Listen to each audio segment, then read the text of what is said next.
Slow మాట ఛానల్కి స్వాగతం. చూడండి, ఇవాళ ఏం చెప్దాం అనుకుంటున్నానంటే మా ఇంట్లో పెయింటింగ్ వేస్తున్నామండి. పెయింటింగ్ వేయడం అనేది ఏం గొప్ప విషయం కాదు, అందరూ వేసుకుంటూ ఉంటారు.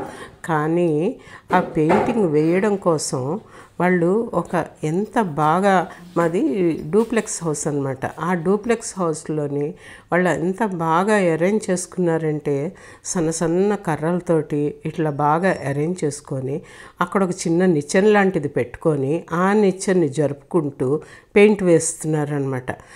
నాకు ఎందుకో వీళ్ళ కష్టాన్ని ఒకసారి అందరికీ చూపించాలనిపించింది. ప్రతి వాళ్ళ ఇంట్లోనే వేసుకున్నప్పుడు ఆ కష్టం కనిపిస్తుంది, కానీ నాకెందుకో ఒకసారి అందరూ చూస్తే బాగుండు అనిపించిందండి. ఈ అబ్బాయి ఇప్పుడు చూడండి వేస్తాడు, ఒక 20-25 సంవత్సరాలు ఉంటాయేమో. ఎంత బాగా అరేంజ్ చేసుకుంటున్నాడో చూడండి.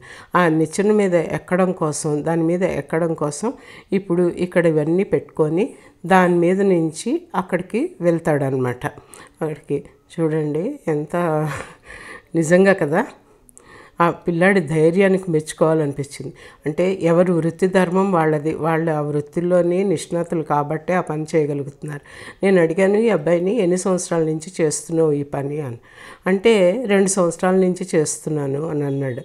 కానీ 2 సంవత్సరాల నుంచి చేస్తున్న వాళ్ళలాగా అనిపించలేదండి. ఎంత బాగా చేస్తున్నాడంటే నిజంగా చాలా బాగా చేస్తున్నాడు. ఇంత కష్టపడి వాళ్ళు పెయింటింగ్ వేస్తున్నప్పుడు మనం ఏమంటామంటే, చూసారా 2 రకాలు ఉన్నాయి వాడి దగ్గర.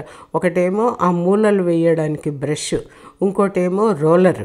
ఆ 2 పెట్టుకొని ఎంత బాగా ఒక శిల్పి చెక్కినట్టుగా చెక్కుతున్నాడు అనమాట దాన్ని. అదంతా వేసిన తర్వాత మనం చూస్తాము. ఇక్కడ ఉన్నాడు చూడండి, రెడ్ షర్ట్ ఆయనేమో వాళ్ళ హెడ్ అనమాట. అందుకని సరిగ్గా బాగా వేయరా అని చెప్తూ ఉంటాడు అనమాట. ఇక్కడ మరకలు ఉన్నాయి, అక్కడ మరకలు ఉన్నాయి. ఆ వేసేవాడిని డిస్టర్బ్ చేయకూడదు అని నాకు అనిపిస్తూ ఉంటుంది.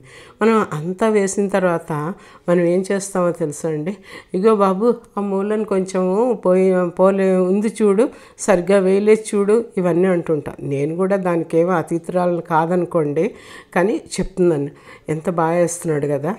ఈ కష్టము అనేది ఎంత నాకైతే నా హృదయాన్ని కదిలిచ్చిందనమాట. ఆ కష్టం అనేది చూసారా, కింద పడకుండా ఆ 3 కర్రల మీద నిలబడి అక్కడ అది అందేంత వరకు అక్కడ వేయడం, దాని తర్వాత ఆ కిటికీలో పెయింటింగ్ కూడా వేయడం.